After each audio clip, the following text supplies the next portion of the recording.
around for as long as you have, and just seeing what this has all been like to this point. What has it been like for a lot of the folks in Boulder? Well, first off, just to kind of set the scene for some of your viewers and listeners, I get here in 2004, and you consider the time period that Colorado, from Bill McCartney up through Gary Barnett, had gone through. I mean, they win a national championship. They got a Heisman Trophy winner. They got Thorpe Award winners, and I mean, you name, John Mackey Award winners. Name the award, they've won it. They've been at the top of college football. Bill McCartney had them there. I mean, they were Alabama-esque, if you will, or pick somebody else, Clemson-esque, somebody who was sitting at the top of college football for a number of years where Mac had them. Then Rick Neuheisel takes over, and he does a nice job. And then Gary Barnett, who's now my broadcast partner, he comes in. And in 2001, they nearly played for a national championship. So I get here in 2004 after my time at Syracuse. And I'm thinking, well, I'm taking over the broadcast reins of one of the great college football programs in America. Every year they're in the top 15. And it's not a matter of are they going to a bowl, it's what bowl and what level of bowl and those kind of things. And so I've been here 19 years now, and I don't count the truncated COVID season. I've called 3 winning years. 04, 05 when I first got here with Gary, in 2016 with Mike McIntyre, had him at the top 10 of the country. So I tell you that just because you got to understand where this place has been. I mean, it has been, you want to talk about 40 years of wandering in the wilderness. Holy cow, it's been rough. And so, as bad as it's gotten, and then to hire what I said is a one-of-one personality. I mean, is unique a human being in terms of what he is and what he brings to the table. You bring in Coach Prime, and this place, it has been like a tsunami has hit Boulder, Colorado. It has been national attention, season ticket sales through the roof. I mean, they're talking we might have the spring game sold out here next month. Wow. Donations, endorsements. I mean, clothing being sold in the bookstore.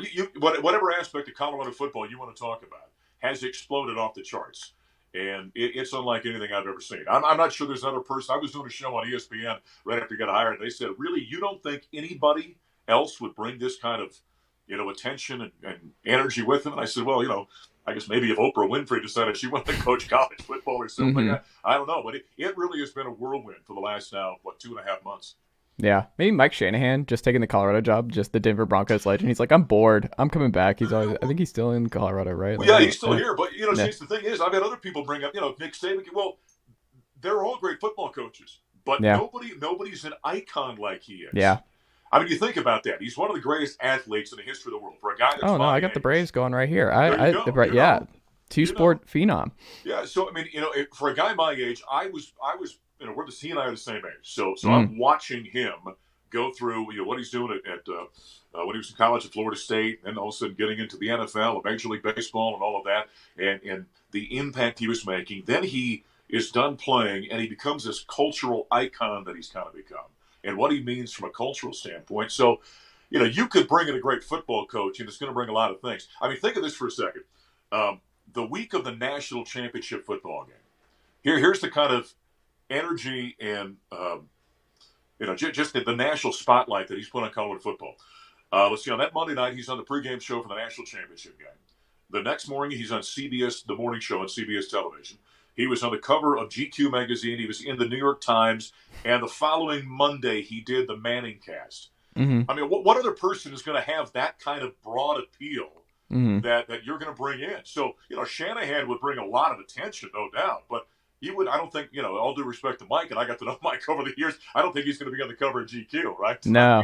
So what Prime has brought is just a totally unique set of circumstances and qualities to this program and this job. Yeah, and I wonder too, because there's a lot. It's interesting to see how confident fans are right out of the gate here, right? And it kind of scares me because I just look at it. This is a team that had just a really, really rough, like you called the last season, and it was bad all across the board. I think we could say it was just bad all across the board. There's still a lot of players on that team who are still in the building this year. Like, it's still going to take some time, like the Cormani McLeans of the world, Shador coming in. Like, there's a lot of talent coming in, but it's still like a quarter of the group. Like, it's still going to take time. Like, here in Tennessee, I mean, Heupel was down 30 scholarship players right out of the gate. And you're just like, oh, a little bit like, hey, we might be. And it's like, no, this is like, we're starting bare bones. He he over exceeded expectations, and this is great, but like they're not even at the full scholarship number yet. This is not competing with the big boys yet, year in, year out. It's still going to take some time, but fans, when you're like, hey, if he gets to a bowl game, that's a huge win. 6-7 wins. When you look at the schedule, which I think is actually sneaky arduous for Deion in year one, I don't love this schedule for the Buffs right out of the game. I mean, you get TCU, who was just in the national title game. Like, welcome to the big time. Right, and we'll see. But I wonder about expectations, because you're talking about like selling out the spring game, excitement everywhere. Obviously, they're going to recruit really well. He did really great in the portal. A really exciting offensive coordinator hire, the Kent State head coach. Like, all kinds of excitement and reasons for optimism in the long term. But I just wonder, it's like, hey, y'all, like, they're not going 9-3, 10-2 this year. Like, I just, the Pac-12 is loaded. There's just like NFL quarterbacks all around. Like, I don't know. Are you sensing the same thing where you're like, okay, like, it's going to take some time. This is all exciting, but we're not going to the Rose Bowl in year one. Let's calm it down a little bit. I'll say this, and if you ever listen to video broadcast, you hear me say this all the time. You got to remember, fans see with their hearts and not with their eyes. Yeah. Okay, so that's number one. That's why they're fans, and so that is number one. Because when you look at what the fan, and in my role, obviously, I'm hearing from fans all the time. We're going to do this. We're going to do that. We're going to be 10-2. We're going to go to the playoffs. Or Deion Sanders is going to be, a Heisman Trophy candidate, and maybe eventually all that happens. I don't know. Yeah, but then you see that kind of expectation, and you couple that. I see that one of the sports bet companies comes out, and their first over/under for Colorado is 4.5. Okay, now that's an enormous. You got an enormous disconnect there happening. Yes. So I don't know where it's going to be. I get asked it all the time. What's this going to look like? Now, here's what I will say about college football. You can turn a roster very quickly, and we saw it last year. I'm thinking of, let's see, I think TCU had a TCU game last year. Obviously, we played USC. And I think both of those programs had something like 48 or 49 or 50 new players on it. Okay, so you look what Prime has already done. He had the number one transfer class in America.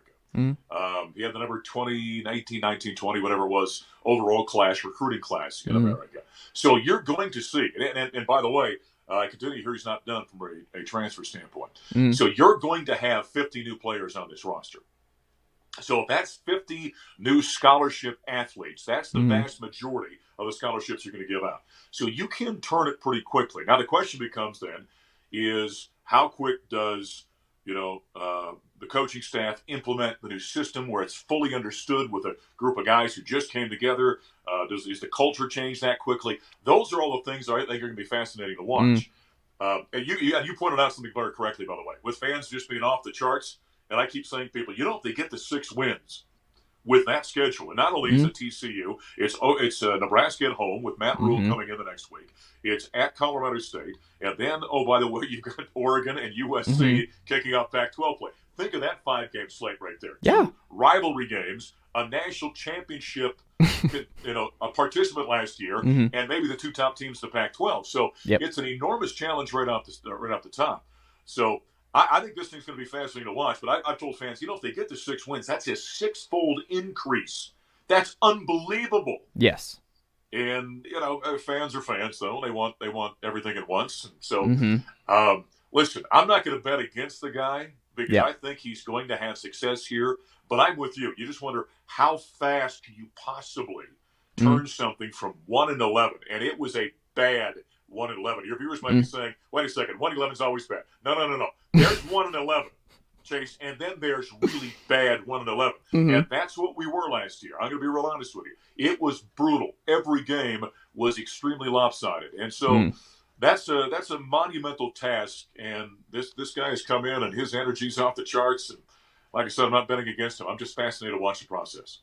Are you ready to change your voice and your tone? Like we talked about it, where you thought you were going to be coming into excitement, national titles, CFPs, like Rose Bowls, this, that, and the other.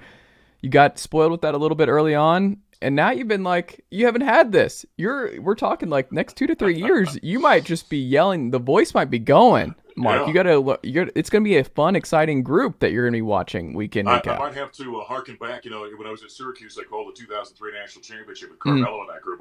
Which, by the way, this weekend, back at Syracuse, they're having a big reunion. I wish I could be there, but they're celebrating the 20-year reunion of that. But so at least I've been there and done it, and so I know what to expect. So I'll have to get warmed up all summer long, get ready for the season. There you go. What is the most underrated part of Boulder? If you had to guess, like what Deion and guys are pitching to Boulder, Colorado, it's not just playing in the Power Five, but I always wonder because like